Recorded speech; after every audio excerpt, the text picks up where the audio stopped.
We're back with another episode of Living in Granbury and Beyond. We really appreciate you tuning in to today's episode. We're right in time for Christmas, New Year's, end of year predictions about how the next year is going to go. And the question is that we're getting, is there a real estate boom that's coming? Is there going to be a turn in the market?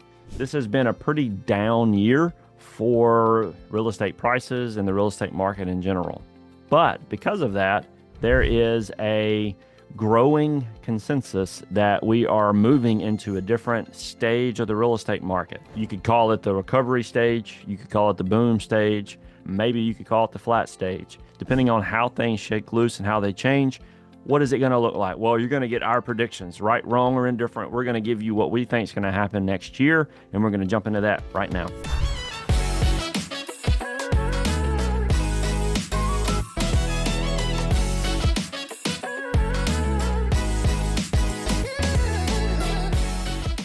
If this is your first time to the channel, we really appreciate you tuning in to today's episode. We would love to hear from you. Give us your thoughts about the content, whether you think it's helpful, whether you find it engaging, interesting. If you have any intentions of doing anything real estate related, we'd love the chance to connect with you, answer any questions that you have, or just visit with you and give you any advice that might be helpful. So feel free to reach out to us anytime for any reason, and we're going to go ahead and get into the video. So what are we expecting? Well, I want to share my screen with you, and we're going to just highlight a few things. Number one, the Feds did cut interest rates again yesterday.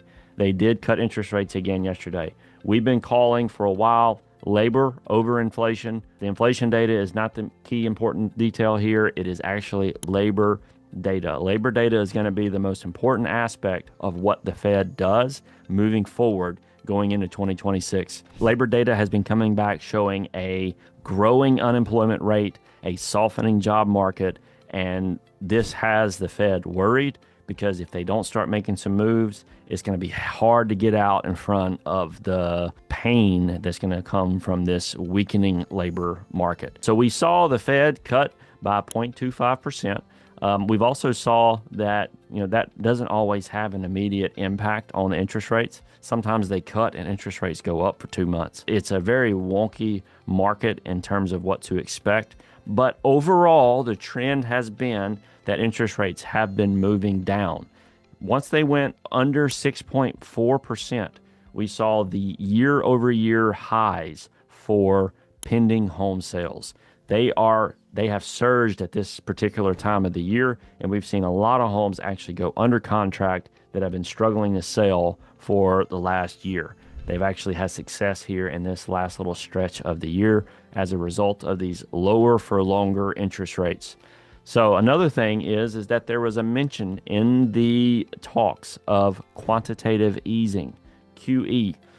This is essentially where the central banks buy large quantities of government bonds. And what this does is it basically ingests this money into the economy, and it causes the interest rates to go lower. It's not just the Fed rate; it's actually pumping money into the economy, and it increases liquidity. It also will improve the spreads. So remember, if you've watched some of my videos in the past, if the Fed prime rate is 4% and they're doing 2% on top of that, is basically the spread difference, okay? So that spread is not in stone, so it's not an exact amount. So whenever you see the spreads improve, the 4% prime rate may the rates may get down to 5.2 based on the spread. So what we want to see is quantitative easing. It will improve these spreads that will enable the rates to go lower than what they have. We've been in what's called quantitative tightening, where it's been very restrictive, and therefore the spreads have been getting worse and worse over time. So that is a part of the reason why interest rates have also been higher. So that is a part of it. Usually the interest rate is tethered to the 10-year Treasury. That has been true, and it is true. But the way that it's tethered doesn't necessarily dictate the size of the spread. We don't necessarily always have the same spread. That can change based on whether we're in quantitative tightening or easing. So the Fed, for the first time, I believe, in 3 years, has said that we are going to be moving out of the quantitative tightening into quantitative easing moving into 2026. So we just finally we're there. That's going to bring some extra relief on mortgage interest rates and affordability. Those are two things that have happened. So we've had 3 cuts, and we have quantitative easing being announced. We've had rates at, lower toward the 6% for about 3 or 4 months now. We see pending home sales hitting the highest point in the year, and it's doing that in November, December. That's not common. That is because of these interest rates being lower for longer. What does that mean going into 2026? Well, let's throw in one more piece. This came out today, 5 hours ago. 236,000 people filed for unemployment last week. They were expecting 220,000. Now, the fact that it is a little bit more than expected doesn't tell the entire story. They knew the job market was weak and were making expectations as with a full understanding of the weak labor market, and it came back even weaker. This is telling us something about the labor market that has people concerned. So the U.S. has more unemployed people than job openings at the highest level since April 2021. We are seeing the labor market initial claims rose from a revised 192,000 the prior week, and continuing claims fell to 1.83 million for the week ending November 29th. So what we're going to do is I'm going to make a prediction here that the job market is continuing to weaken, and that the quantitative easing and the continuing ease off on these interest rates and let them come down a little lower, that's going to continue in 2026.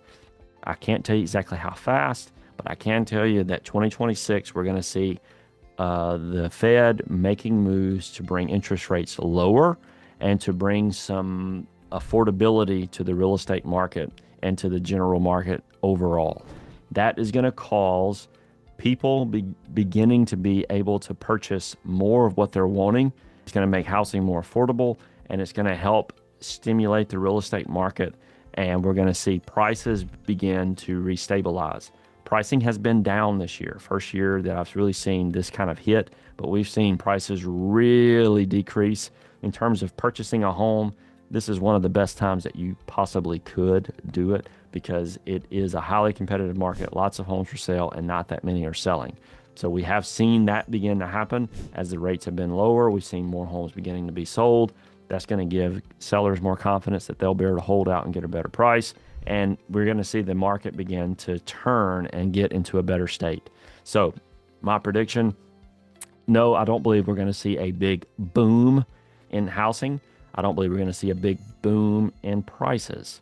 I do believe that we're going to see a normal, healthy real estate market begin to restabilize moving into second quarter 2026. Second quarter 2026, I believe we're going to see the typical real estate market begin to restabilize. And that's going to be where you begin to see typical 3 to 5% appreciation per year. So if you've got a $500,000 home, typical appreciation rates are, just to say 3%, it's a low end. That means next year is worth $515. The next year is worth $531. All right, so it goes up every year at about a 3 to 5% rate. That is a typical appreciation rate for real estate, and that should be what you see as a healthy trend for a market. I believe we're going to get back to that in 2026, and with that, you're going to see the pricing begin to creep back up. So that's the prediction going forward. And we think that with the way things are looking, we think that mortgage prices, so what you pay per month, is going to go down. It's going to continue to go down into 2026, and it's going to hit, I believe, a low point, somewhere probably around that Q2 as prices start to go up, and it'll begin to, I think, stabilize in that maybe 5.5% mortgage rate range. That's what I'm expecting. That's what I'm calling for. That's what we're looking for. And so I think that if you are thinking about selling, targeting that spring 2026 as the market is beginning to warm up, probably a very good idea if you have any thoughts or interest in selling. So that's the market call. This is the last market update of 2025. I hope you guys have a Merry Christmas, Happy New Year. Hope y'all had a great Thanksgiving, and probably the last Fed meeting we're going to see. So we're going to keep up with things. We'll probably give an update in 2026 once the Fed meets and we get some direction on what to expect. Also to note, the Fed chair is going to be changing next year, probably someone being put in that is much more favorable to lower rates. So that could also contribute to a growing, warming real estate market as well. If you have any questions, reach out to us, call, text, email. If we don't hear from you, hopefully we'll see you around Granbury sometime.